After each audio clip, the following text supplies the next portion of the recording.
स्वागत है आपका यस न्यूज़ कर्नाटक एक्सप्रेस में। मैं आपके साथ सुफियान हूँ। आइए आज की खबर पर नजर डालते हैं।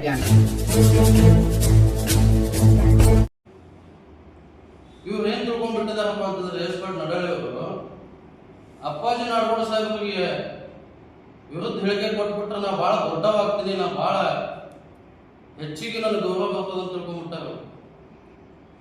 ಅಪ್ಪಾಜಿ ನಾಡಗೌಡ ಸಾಹೇಬರ ಘನತೆನೇ ಬೇರೆ, ಎಸ್ಪರ್ಟ್ ನಡಳಿಯವರದ ಘನತೆನೇ ಬೇರೆ.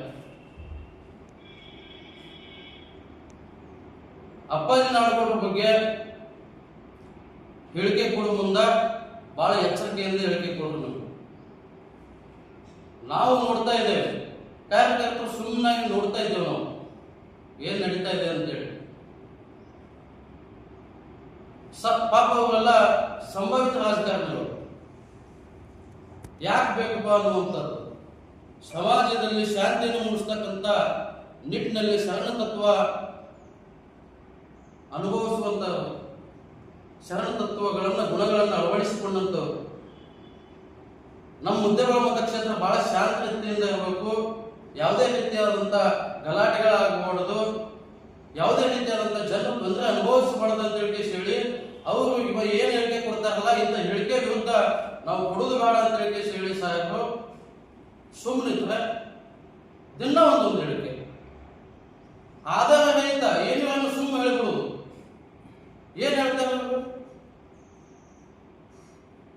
ಅಪ್ಪಾಜಿ ನಾಡಗೌಡ ಸಾಹೇಬರ ಮನೆಗೆ ನಾನು ಎಂದೂ ಹೋಗಿಲ್ಲ, ಯಾವಾಗಲೂ ಹೋಗಿಲ್ಲ ಅವ್ರ ಮನೆಗೆ. ನಾನು ಅವ್ರ ತಲೆ ಬಾಗಿಸುವಂತ ಕೆಲಸ ಏನೋ ನಾವು ಮನೆಗೆ ಹೋಗುವಂತ ಅವಶ್ಯಕತೆ ನನಗೆ ಇಲ್ಲ ಅನ್ನುವಂತ ಮಾತು ಹೇಳಿದರು.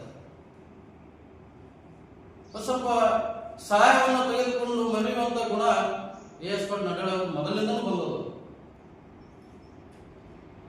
ಹಿಂದಕ್ಕೆ ಬಸವನಕೋಟದಾಗ ಇವರದ ಒಂದು ಹೊಲದ ಸಮಸ್ಯೆ ಆಗಿತ್ತು, ಜನ ಎಲ್ಲ ಹೊಚ್ಚಿಗಿದ್ದಂತ ಸಂದರ್ಭದಾಗ ಇದೇ ಅಪ್ಪಾಜಿ ನಾಡಗೌಡ ಸಾಹೇಬರ ಸಹಾಯನ ತಿಳ್ಕೊಂಡು ಹೋಗ್ಯಾರಿಲ್ಲ ಅನ್ನುವಂಥದ್ದನ್ನ ಪೌಡ ಬಸವೇಶ್ವರ ಮೇಲೆ ಹಾನಿ ಮಾಡಿ ಹೇಳಲಾಗ್ತದೆ. ಬಸವನಕೋಟದಲ್ಲಿ ಸಾಮೂಹಿಕ ಮದುವೆ ಮಾಡ್ತೇನೆ ನಾನು, ನಿಮ್ಮ ಆಶೀರ್ವಾದ ನನಗೆ ಇರಲಿ ಅಂತ ಹೇಳಿಸಿ ಅಪ್ಪಾಜಿ ನಾಡಗೌಡ ಸಾಹೇಬರ ಬಳಿ ಹೋಗಿ ಆಶೀರ್ವಾದ ತಗೊಂಡಾರಿಲ್ಲ ಅನ್ನುವಂಥದ್ದು ಬಸವನಕೋಟ ಪೌಡ ಬಸವೇಶ್ವರ ಮೇಲೆ ಹಾನಿ ಮಾಡಿ ಹೇಳಲಾಗ್ತದೆ. ದೇವರಪುರಿಗೆ ಮತಕ್ಷೇತ್ರಕ್ಕೆ ಚುನಾವಣೆ ನಿಂತಿದ್ರು, ಆ ಸಂದರ್ಭದಾಗ ಸಹಿತ ಅಪ್ಪಾಜಿ ನಾಡಗೌಡ ಸಾಹೇಬರ ಆಶೀರ್ವಾದ ತಗೊಂಡಾರ. ಜಿಲ್ಲಾ ಪಂಚಾಯತ್ ಚುನಾವಣೆ ಸಂದರ್ಭದಲ್ಲಿ ನಮ್ಮ ಸುರೇಶ್ ನಾಡಗೌಡ ಸಾಹೇಬರು ನಿಂತಾಗ ಅವ್ರನ್ನ ಸರಿಸಿಕೊಟ್ರಿ, ನಮ್ಮ ಪಕ್ಷದಿಂದ ಅನುಕೂಲ ಮಾಡಿಕೊಡ್ತೇವೆ ಅಂತೇಳಿ ಅಪ್ಪಾಜಿ ನಾಡಗೌಡ ಸಾಹೇಬರು ಹೋಗಿರೋ ಇಲ್ಲ,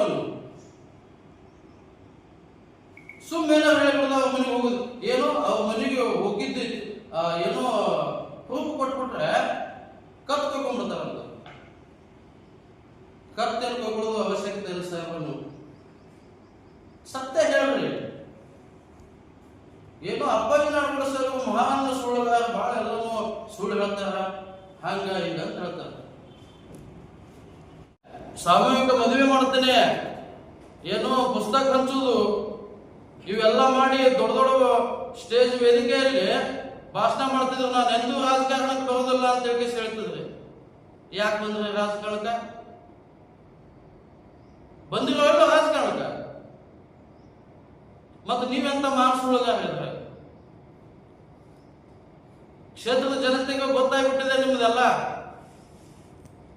ನಾ ಅಭಿವೃದ್ಧಿ ಹಂಗ ಮಾಡೀನಿ, ಹಿಂಗ್ ಮಾಡೀನಿ, ಅಷ್ಟು ಕೋಟಿ ಅನುದಾನ ತಗೊಂಡ್ಬಂದೆ, ಮತಕ್ಷೇತ್ರವನ್ನ ಸಿಂಗಾಪುರ್ ಮಾಡ್ತೀನಿ, ಅದು ಮಾಡ್ತೀನಿ, ಇದು ಮಾಡ್ತೀನಿ ಅಂತ ಹೇಳಿ ಹೇಳಿದ್ರಿ. ಎಲ್ಲಿ ತಂದಿದ್ರಿ ಲಿಸ್ಟ್ ಕೊಡ್ರಿ ನಮ್ಗೆ?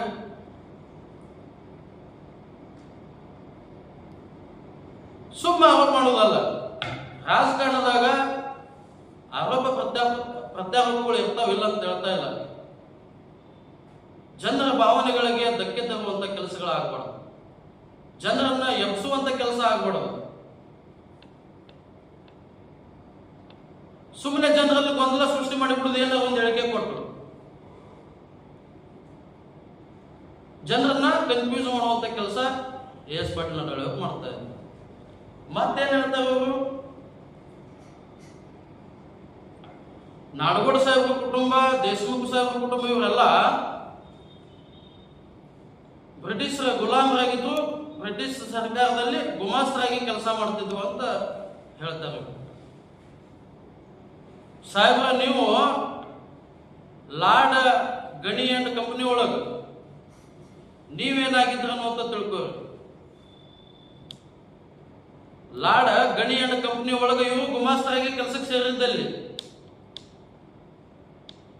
ಗುಮಾಸ್ತ ಅನ್ನೋದು ಇನ್ನೂ ಸ್ವಲ್ಪ ಬಹಳ ದೊಡ್ಡದಾಯ್ತು ಅನ್ನಿಸ್ತದ ಮಾತದು. 5,000 ರೂಪಾಯಿಗೆ ಕೆಲ್ಸಕ್ಕೆ ಹೋದಂತವ್ರು ನೀವು ಹೋಗಿ ಇಷ್ಟೊಂದು ಕೋಟಿಗಟ್ಟಲೆ ಆಸ್ತಿ ಮಾಡಿದ್ರಿ. ಹೆಂಗ್ ಬಂತದು ಆಸ್ತಿ ತಿಳಿಸ್ಬೇಕಲ್ಲ ಜನರಿಗೆ. ಸುಖ ಸುಮ್ಮನೆ ನಮ್ಮ ಸಾಹೇಬ್ರ ಮೇಲೆ ಆಸ್ತಿ ಆರೋಪ ಅದು ಇದು ಏನ್ ನಾವು ಸುಮ್ ಕುಂತೇವಿ, ನಮ್ಮ ಕಾರ್ಯಕರ್ತರೆಲ್ಲ ಸುಮ್ ಕುಂತಿದಾರಪ್ಪ ಅಂತ ಏನ್ ಬೇಕಂತ ಮಾತಾಡೋದು ಏನ್ ತಿಳಿತದ. ಅದು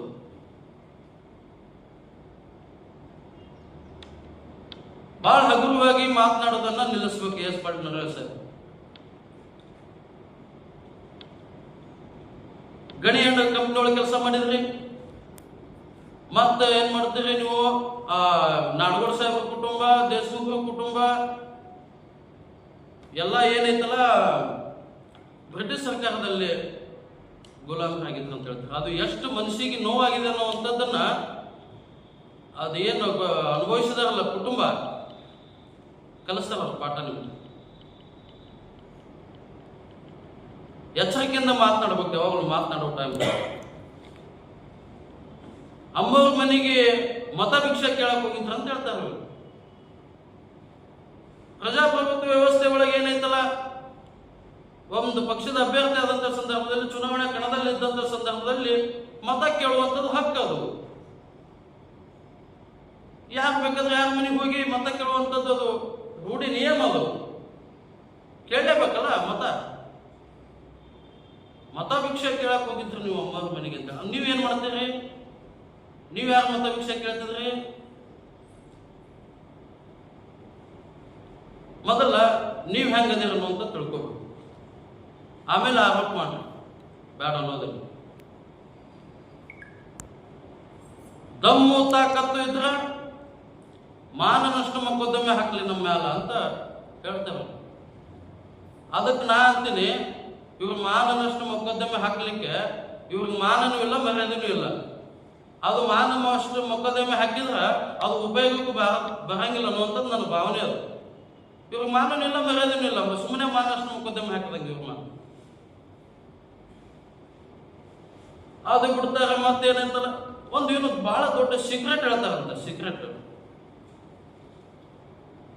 ಏನ್ ಸೀಕ್ರೆಟ್ ಹೇಳ್ತಾರಪ್ಪ ಅಂತ ನಾ ಗಾಬರಿಯಾಗಿದ್ದೆ ನೋಡ್ತಾ ಇದ್ದೆ ಅಂತ. ಅಪ್ಪಾಜಿ ನಾಡಗೌಡ ಸಾಹೇಬ್ರು ಬಹಳ ಚಾಡಿಕೋರ ಅಂತ ಹೇಳಿ ಹೇಳ್ತಾರೆ. ಏನ್ರಿ ನಿಮ್ಮದು ವ್ಯವಸ್ಥೆ? ಏನು ಮಾತನಾಡಬೇಕು? ಇಂಥವೆಲ್ಲ ಇಂಥ ಸಣ್ಣತನ ರಾಜಕಾರಣ ಮಾಡೋದ? ಬಾಯಿ ಇದೆ ಅಂತ ಹೇಳಿ ನಾಲಿಗೆ ಇದೆ ಅಂತ ಹೇಳಿ ತಿಳ್ಕೊಂಡು ಏನು ಮಾತಾಡೋದು ನಡೀತಂತ ತಿಳ್ಕೊಂಡ್ರೆ ಹಂಗ? ನಮ್ಮ ಕಾರ್ಯಕರ್ತರು ಏನೋ ಬಳೆ ಕಟ್ಕೊಂಡು ಕೂತಿಲ್ಲ ಅಂತ ಹೇಳಿ ಹೇಳ್ತೀರಿ. ನಮ್ಮ ಕಾರ್ಯಕರ್ತರೇನು ಆಟ ಆಡ್ಕೊಂಡು ಕೊಡ್ತಾರೆ ಅಂದ್ಕೊಂಡ್ರೆ ಹಂಗ?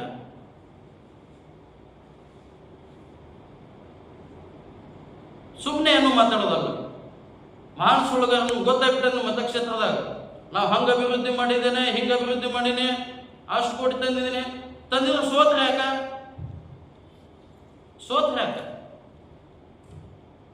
ನಿಮ್ಮ ಅಭಿವೃದ್ಧಿ ಕೆಲಸಗಳು ವರ್ಕೌಟ್ ಆಗ್ಬೇಕಾಗಿತ್ತಲ್ಲ. ಜನರು ನಿಮ್ಮನ್ನು ಬಹಳ ವಿಶ್ವಾಸ ಇಟ್ಟಿದ್ರೆ ಗೆಲ್ಲಬೇಕಾಗಿತ್ತಲ್ಲ ನೀವು. ನಮ್ಮ ಮತಕ್ಷೇತ್ರದಲ್ಲಿ ಶಾಂತಿಯ ಬೀಡು ಇದು. ನಮ್ಮ ಸಾಹೇಬರು ಯಾವಾಗಲೂ ಚಿಂತನೆ ಒಳ್ಳೆರ್ತಕ್ಕಂಥದ್ದು.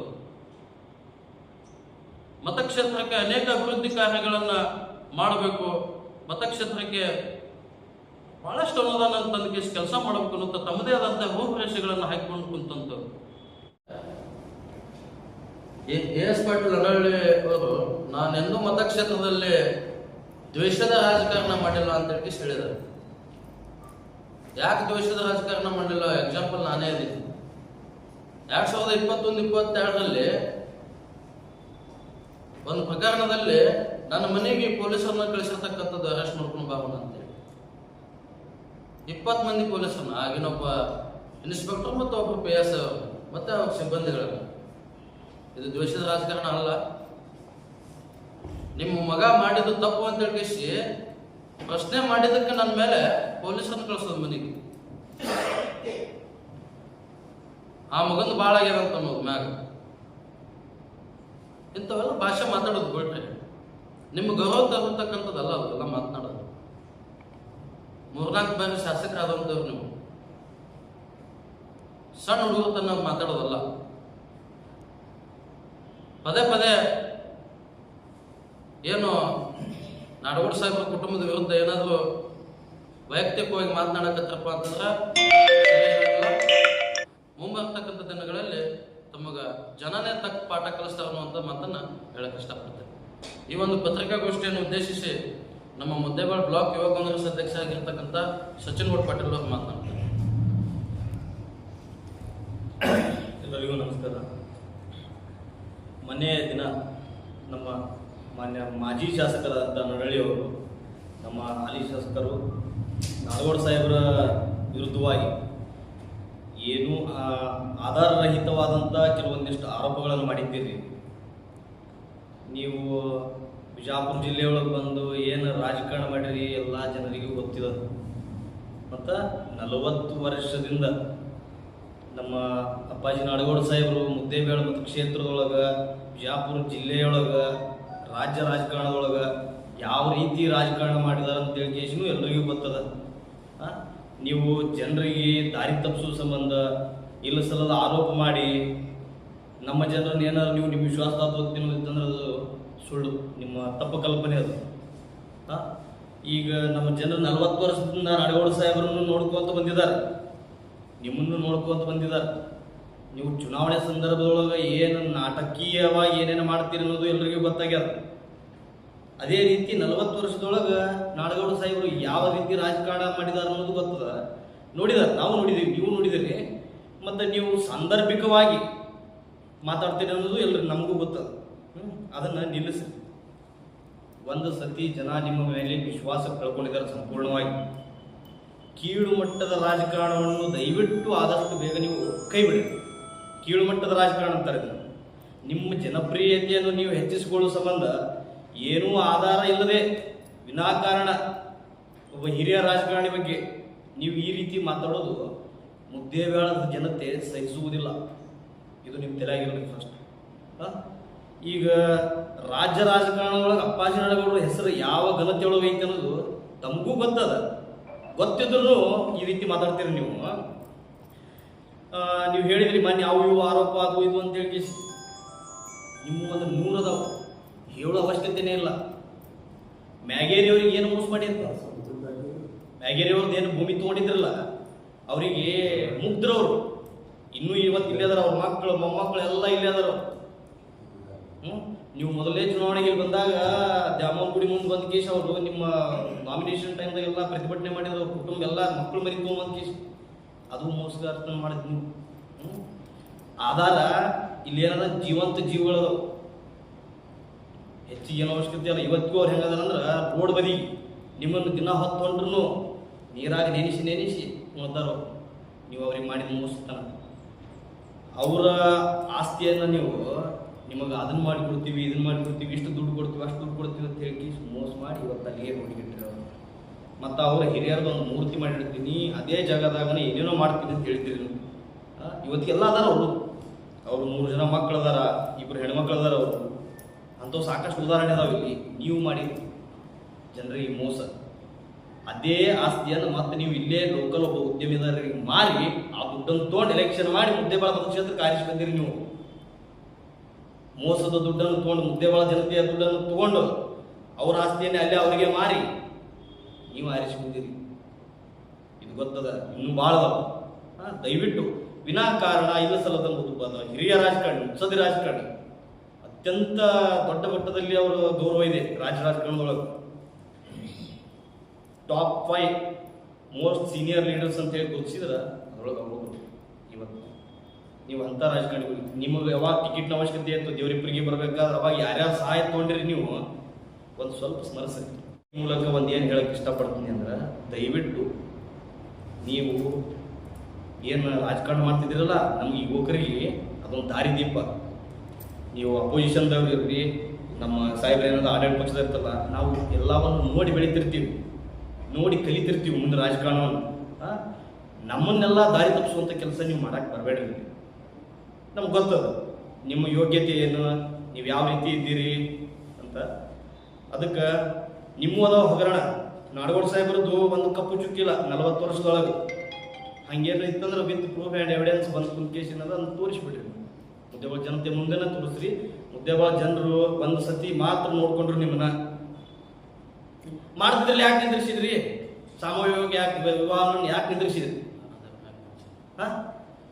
ದಾನ ಧರ್ಮ ಅಂತ ಹೆಸರು ಹೇಳಿಕೇಸಿ ಜನರಿಗೆ ಒಂದೇನು ಹುಲ್ಲು ಮಾಡಾಕ್ತಿದ್ರಲ್ಲ ನೀವು, ಗೋಬೆ ಮಾಡಾಕ್ತಿದ್ರಲ್ಲ ನೀವು, ಅದನ್ನ ಯಾಕೆ ನಿಂದಿರ್ಸಿದ್ರಿ ನೀವು? ನೋಟ್ಬುಕ್ ವಿತರಣೆ ಎಷ್ಟು ವರ್ಷ ಆದ್ರೆ ನಿಂದಿರಿಸಿ. ನಾನು ನನ್ನ ಕುಟುಂಬ ಇರುವವರೆಗೂ ಬಡ ಮಕ್ಕಳಿಗೆಲ್ಲ ಪುಸ್ತಕ ವಿತರಣೆ, ಪೆನ್ ವಿತರಣೆ, ಅದು ವಿತರಣೆ, ಇದು ವಿತರಣೆ. ಅದ್ರ ಮ್ಯಾಗ ನಿಮ್ಮ ಫೋಟೋಗಳು ಹಾಕೊಂಡ್ರಿ. ಅದನ್ನ ಫೋಟೋಗಳು ಹಳ್ಳಿ ಓದುವವು. ನಿಮ್ಮ ಅಡ್ವರ್ಟೈಸ್ಮೆಂಟ್ ಮಾಡ್ಕೊಂಡ್ರಿ ನೀವು. ದಾನ ಧರ್ಮ ಅಲ್ಲ, ದಾನ ಧರ್ಮದ ಹೆಸರಿನೊಳಗೆ ನಿಮ್ಮ ಚುನಾವಣೆ ಅಡ್ವರ್ಟೈಸ್ಮೆಂಟ್ ಮಾಡ್ಕೊಂಡ್ರಿ ನೀವು. ನಿಮ್ಮ ಪುಸ್ತಕ ಮ್ಯಾಗ ಫೋಟೋ ಹಾಕೊಂಡು ಕೇಸ್. ನಮ್ಮ ಜನ ಮುಕ್ತ ಜನ ಪುಸ್ತಕವನ್ನು ಹಳ್ಳಿ ಒಯ್ದರು. ಏನೋ ನಮ್ಮ ಮಕ್ಕಳಿಗೆ ಏನದ ಇಂಥದ್ದು ಮಾಡ್ತಾರಪ್ಪ ಅಂತ ಮಾಡ್ತಾರಪ್ಪ ಅಂತ ಹೇಳಿ ನಿರೀಕ್ಷೆ ಇಟ್ಟು ನೋಡಿದ್ರು.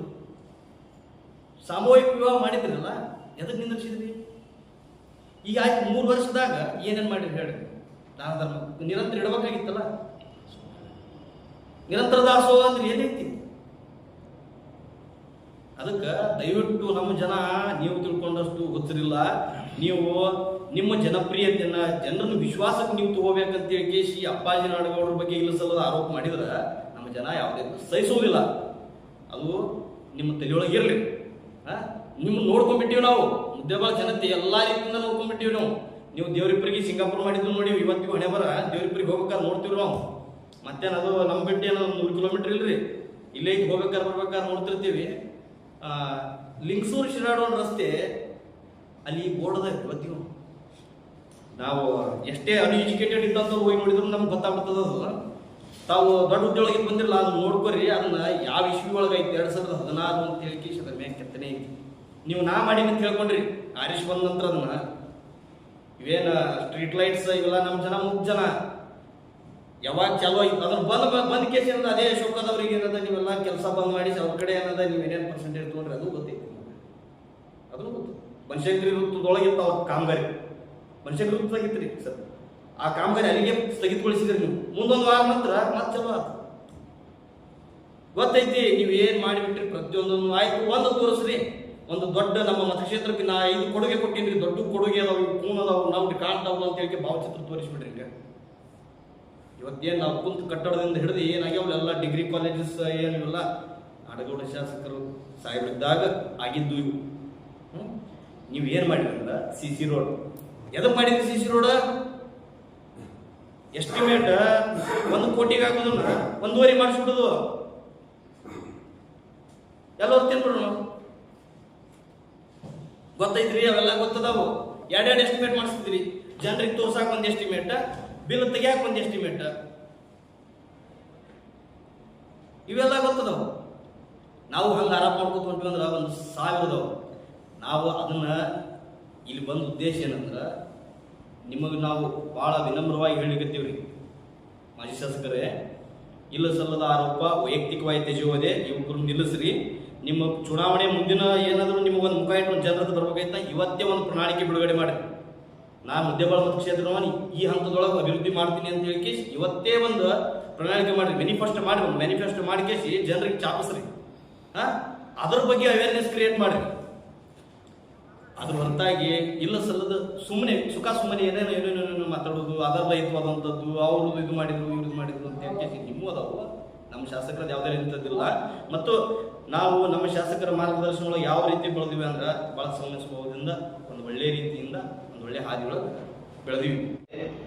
ನಾಡಗೌಡ ಸಾಹೇಬರು ಮುದ್ದೇಬಾಳ ಮತಕ್ಷೇತ್ರದಲ್ಲಿ ಏನು ಕೆಲಸ ಮಾಡಿದ್ದಾರೆ, ಏನು ಅಭಿವೃದ್ಧಿಯನ್ನು ಮಾಡಿದ್ದಾರೆ, ಅವರು ಜನರಿಗೆ ಸಣ್ಣವರಿರಲಿ ದೊಡ್ಡವರಿರಲಿ ಅಥವಾ ಕಾಂಗ್ರೆಸ್ ಪಕ್ಷದ ಕಾರ್ಯಕರ್ತರು ಅಷ್ಟೇ ಅಲ್ಲ, ಈ ಮುದ್ದೇಬಾಳ ಮತಕ್ಷೇತ್ರದಲ್ಲಿರ್ತಕ್ಕಂಥ ಎಲ್ಲ ಜನತೆಯನ್ನು ಸೌಜನ್ಯತೆಯಿಂದ, ಗೌರವದಿಂದ, ಸರಳದಿಂದ ಸಜ್ಜನಿಕೆಯಿಂದ ರಾಜಕಾರಣ ಮಾಡಿರ್ತಕ್ಕಂಥವ್ರು.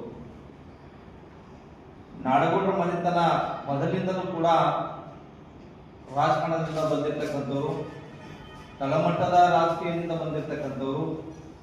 ರಾಜಕಾರಣ ಯಾವ ರೀತಿ ಮಾಡಬೇಕನ್ನುವುದು ಅವರೆಲ್ಲರಿಗೂ ಕೂಡ ಬಹಳಷ್ಟು ಕೂಡ ಗೊತ್ತಿದೆ, ಬಹಳಷ್ಟು ಕೂಡ ಅನುಭವವಿದೆ. ಬಿಜಾಪುರ ಜಿಲ್ಲೆಯಲ್ಲಿ ಹಿರಿಯ ರಾಜಕೀಯ ವ್ಯಕ್ತಿ, ಹಿರಿಯ ರಾಜಕಾರಣಿಗಳು ಮುದ್ದೇಮಾಳ ಮತಕ್ಷೇತ್ರದಲ್ಲಿ ಸುಮಾರು 6 ಬಾರಿ ಶಾಸಕರಾಗಿ ಆಯ್ಕೆಯಾಗಿರ್ತಕ್ಕಂಥವ್ರು. ಎಸ್ ಪಾಟೀಲ್ ನಡೆಯವರನ್ನ ಕೇಳಿಕೊಂಡು ರಾಜಕಾರಣ ಮಾಡುವುದು, ಅಭಿವೃದ್ಧಿನ ಮಾಡುವುದು ಅವರಿಂದ ಕಲಿಯಬೇಕಾಗಿಲ್ಲ. ಅವರು ಆರೋಪ ಮಾಡ್ತಾರೆ, ನಾಡಗೌಡ ಸಾಹೇಬರು ಸುಳ್ಳು ಹೇಳ್ತಾರೆ ಅಂತ ಹೇಳಿ. ತಾವು ಮುದ್ದೇಮಾಳ ಮತಕ್ಷೇತ್ರದಲ್ಲಿ 2004-5ರಲ್ಲಿ ಸಾಮೂಹಿಕ ಮದುವೆ ಮಾಡುವಂತ ಸಂದರ್ಭದಲ್ಲಿ ಅಥವಾ ತಾವು ವಿದ್ಯಾರ್ಥಿಗಳಿಗೆ ಪುಸ್ತಕವನ್ನು ಹಂಚುವಂತ ಸಂದರ್ಭದಲ್ಲಿ, ಹಾಸನ ವಿತರಣೆ ಮಾಡುವಂತ ಸಂದರ್ಭದಲ್ಲಿ ಇಡೀ ಮುದ್ದೇಮಾಳ ತಾಲೂಕಿನ ಮತಕ್ಷೇತ್ರದ ರೈತರ ಮೇಲೆ, ವಿದ್ಯಾರ್ಥಿಗಳ ಮೇಲೆ ತಾವು ಪ್ರಮಾಣ ಮಾಡಿದ್ರಿ. ಏನಂತ ಪ್ರಮಾಣ ಮಾಡಿದಂದ್ರೆ, ಈ ವಿದ್ಯಾರ್ಥಿಗಳ ಮೇಲೆ, ರೈತರ ಮೇಲೆ ನಾನು ಪ್ರಮಾಣ ಮಾಡಿ ಹೇಳುತ್ತೇನೆ, ನಾನು ಜನರಿಗೆ ನಾನು ಏನ್ ಮಾಡ್ತೀನಿ, ಸಹಾಯ ಸಹಕಾರ ಮಾಡ್ತೀನಿ, ದಾನ ಧರ್ಮಗಳನ್ನ ಮಾಡ್ತೀನಿ, ಹೊರತು ನಾನು ರಾಜಕಾರಣಕ್ಕೆ ಬರುವುದಿಲ್ಲ ಅಂತ ಹೇಳಿ ತಾವೇನ್ ಮಾಡಿದಂದ್ರೆ ಪ್ರಮಾಣ ಮಾಡಿದ್ದೀರಿ. ಪ್ರಮಾಣ ಮಾಡಿ ತಾವು ರಾಜಕಾರಣಕ್ಕೆ ಬಂದಿರತಕ್ಕಂಥದ್ದು ನೀವು ಸುಳ್ಳು ಹೇಳಿದ್ದೀರಿ. ಇದು ಒಂದಲ್ಲ, ಜನರಿಗೆ ಬಹಳಷ್ಟು ಕೂಡ ಸುಳ್ಳು ಹೇಳುವಂತದ್ದು ಕೆಲಸವನ್ನು ಮಾಡ್ತಾ ಇದ್ರಿ. ಮುದ್ದೇಮಾಳ ಮತಕ್ಷೇತ್ರದ ಜನರಿಗೆ ಸುಳ್ಳನ್ನು ಹೇಳಿ ಮೋಸನು ಕೂಡ ಮಾಡಿದ್ದೀರಿ. ತಾವು ಸುಳ್ಳನ್ನು ಹೇಳಿ ಮೋಸ ಮಾಡಿರುವುದರಿಂದಲೇ ಮುದ್ದೇಮಾಳ ಮತಕ್ಷೇತ್ರದ ಜನತೆ ಎಲ್ಲರೂ ತಮಗೆ ತಿರಸ್ಕಾರವನ್ನು ಮಾಡಿದ್ದಾರೆ. ಈ ಸಲ ನೀವು ಸತ್ಯವನ್ನು ಹೇಳಿದರೆ, ತಾವು ಪ್ರಾಮಾಣಿಕರಾಗಿದ್ದರೆ, ತಾವು ಅಭಿವೃದ್ಧಿಯನ್ನು ಮಾಡಿದ್ದಾದರೆ ತಮಗೆ ಮುದ್ದೇಮಾಳ ಮತಕ್ಷೇತ್ರದ ಜನ 2023ರ ವಿಧಾನಸಭಾ ಚುನಾವಣೆಯಲ್ಲಿ ತಿರಸ್ಕಾರ ಮಾಡ್ತಿರ್ಲಿಲ್ಲ, ತಮಗೆ ಮನೆಗೆ ಕಳಿಸ್ತಿರ್ಲಿಲ್ಲ.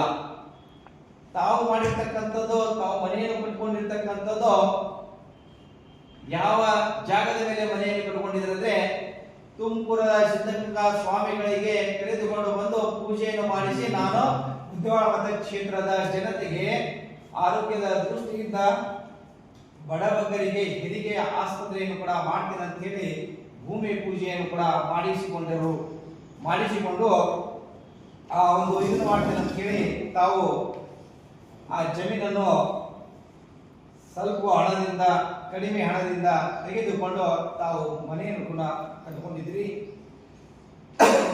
ಮತ್ತು ತಾವು ಅನೇಕ ವಿಚಾರದಲ್ಲಿ ನಾಡಗೌಡ ಸಾಹೇಬರು ಮುದ್ದೇಮಾಳದಲ್ಲಿ ಒಂದು ನ್ಯಾಯಾಧೀಶೆಯನ್ನು ಅಭಿವೃದ್ಧಿಯನ್ನು ತೆಗೆದುಕೊಂಡು ಬಂದಿಲ್ಲ, ಒಂದು ನ್ಯಾಯಾಧೀಶೆಯನ್ನು ತೆಗೆದುಕೊಂಡು ಬಂದಿಲ್ಲ ಅಂತ ಹೇಳ್ತಾ ಇದ್ದೀರಿ. ಸುಮಾರು ಪತ್ರಿಕಾಗೋಷ್ಠಿಯನ್ನು ನಡೆಸಿಕೊಂಡು ನಮ್ಮ ಸಾಹೇಬರು ಮುದ್ದೇಮಾಳ ಮತಕ್ಷೇತ್ರದಲ್ಲಿ ಸುಮಾರು 700 ಕೋಟಿಗಿಂತ ಹೆಚ್ಚಿಗೆ ಅನುದಾನವನ್ನು ತೆಗೆದುಕೊಂಡು ಮುದ್ದೇಮಾಳ ಮತಕ್ಷೇತ್ರದಲ್ಲಿ ಎಲ್ಲಾ ಕೆಲಸ ಕಾರ್ಯಗಳು ಕೂಡ ಏನಾಗ್ತದೆ, ಅಭಿವೃದ್ಧಿಯ ಪಥದಲ್ಲಿ ಸಾಗ್ತಾ ಇದೆ.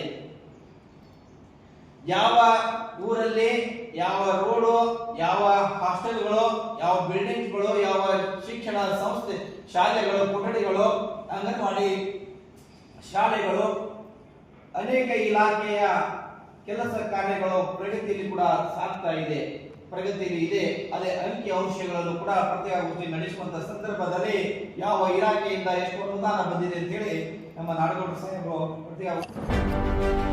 ಯಾವುದೇ ಹೊಸ ಸುದ್ದಿಯನ್ನ ನೋಡಲು ನಮ್ಮ ಎಸ್ ನ್ಯೂಸ್ ಕರ್ನಾಟಕ ಎಕ್ಸ್‌ಪ್ರೆಸ್ ನ ನೋಡ್ತಾ ಇರಿ. ಹಾಗೆ ನಮ್ಮ ಚಾನೆಲ್ ನ ಸಬ್ಸ್ಕ್ರೈಬ್ ಮಾಡಿ, ಬಾಜು ಇರುವ ಬೆಲ್ ಐಕಾನ್ ಅನ್ನ ಕ್ಲಿಕ್ ಮಾಡಿ. ಹಾಗೆ ನಮ್ಮ ಚಾನೆಲ್ ನ ಲೈಕ್ ಮಾಡಿ, ಶೇರ್ ಮಾಡಿ. ನಮ್ಮ ನಡೆ ಸತ್ಯದ ಕಡೆ.